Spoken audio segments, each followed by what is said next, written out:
దీపారాధనలో భాగంగా మనం ఎటువంటి తప్పుదాలు చేస్తూ ఉంటాం, తెలుసో తెలియకో ఎటువంటి తప్పుదాలు చేస్తూ ఉంటాం, వాటిని ఎలా అధిగమించాలి? బాగుందమ్మా. దీప ఆరాధన, దీపారాధన, దీపానికి చేసేటువంటి పూజ. ఎందుకంటే సభలు, సమావేశాలు ఇలాంటివి జరిగినప్పుడు కూడా మొట్టమొదటి దీపం వెలిగించమంటారు. పుణ్య కార్యక్రమాలు చేసేటప్పుడు దీపం వెలిగించమంటారు. పితృ కార్యక్రమాలు నిర్వహించేటప్పుడు కూడా మొట్టమొదటి దీపం వెలిగించమంటారు. శవం దగ్గర దీపం వెలిగించమంటారు. దీపం లేనటువంటి ప్రదేశం ఉండదు. దీపం ప్రతి చోట వెలిగిస్తూనే ఉంటాం. అయితే ఈ దీపం వెలిగించేటప్పుడు కొన్ని పొరపాట్లు జరుగుతూ ఉంటాయి. జాగ్రత్తగా తెలుసుకోవాలి, లేకపోతే పెద్దల ద్వారా తెలుసుకొని వాటిని మనం ఆచరించకుండా ఉండేందుకు మనం ప్రయత్నం చేయాలి. ఎటువంటి ప్రయత్నం చేయాలి, ఏవి చేయకూడదు దీపం వెలిగించేటప్పుడు అని అంటే, ఒక్క ఒత్తి ఉన్నది ఎప్పుడూ వెలిగించకూడదు, కేవలం చనిపోయినటువంటి సందర్భాల్లో తప్పించి.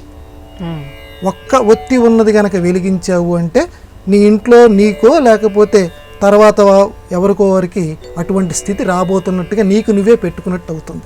అందువల్ల ఒక్క ఒత్తి వెలిగించి ఉన్నది మాత్రం దీపం వెలిగించకూడదు.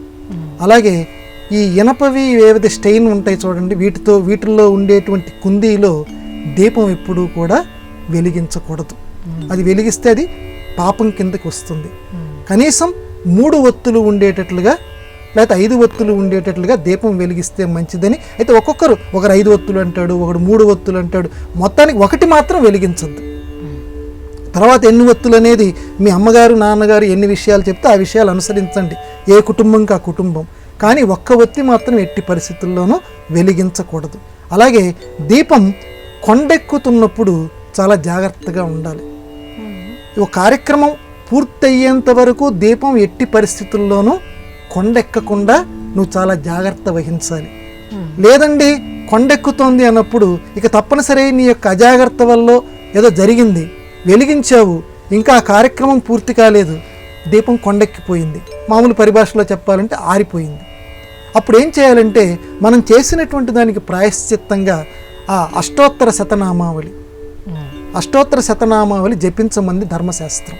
నీ ఇష్టం వచ్చిన దైవం, అమ్మవారు కావచ్చు, అయ్యవారు కావచ్చు, అష్టోత్తర శతనామావళి జపించి, అమ్మ పొరపాటు అయిపోయింది, నేను అంత జాగ్రత్త వహించిన దీపం కొండెక్కింది, నేను మరలా వెలిగిస్తున్నాను అని చెప్పి దీపాన్ని మళ్ళీ భక్తిపూరితంగా వెలిగించాలి. ఈసారి మాత్రం కార్యక్రమం పూర్తయ్యేంత వరకు ఆ కొండెక్కకుండా చూసుకోవాలి. ఇదిగో ఇటువంటి కార్యక్రమాలు దీపారాధన చేసేటప్పుడు మనందరం కూడా పాటించి తీరాలి.